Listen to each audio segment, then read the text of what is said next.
પ્રજ્ઞભૂષણ સંત શિરોમણી સ્વામી સચ્ચિદાનંદજી દ્વારા 473 બાળકોને ગણવેશ આપવામાં આવ્યા। શંખેશ્વર પ્રજ્ઞભૂષણ સંત શિરોમણી સ્વામી સચ્ચિદાનંદ બાપુ દ્વારા શાળાના 473 બાળકોને ગણવેશ।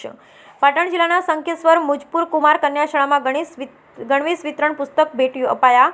શંખેશ્વરના મુજપુર ગામના નાનપણથી જ ઘર સંસાર છોડી સંન્યાસ ગ્રહણ કરી દંતાલી ખાતે આશ્રમ બનાવી લોક સેવાકીય પ્રવૃત્તિ કરતા પ્રજ્ઞભૂષણ સંત શિરોમણી સ્વામી સચ્ચિદાનંદ બાપુ દ્વારા બાળકોને ગણવેશ અપાયા।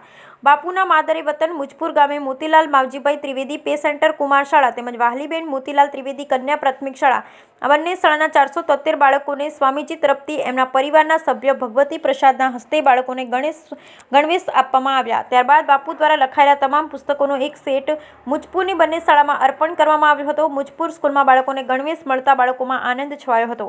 આમ સ્વામીજીએ શિક્ષણ કાર્યમાં બાળકોના શૈક્ષણિક કાર્યમાં સહયોગ કરવા બદલ શાળાના પરિવાર પણ સ્વામી સચ્ચિદાનંદજીનો આભાર વ્યક્ત કર્યો। Bureau report Anil Ramanuj, Radhanpur, Patan.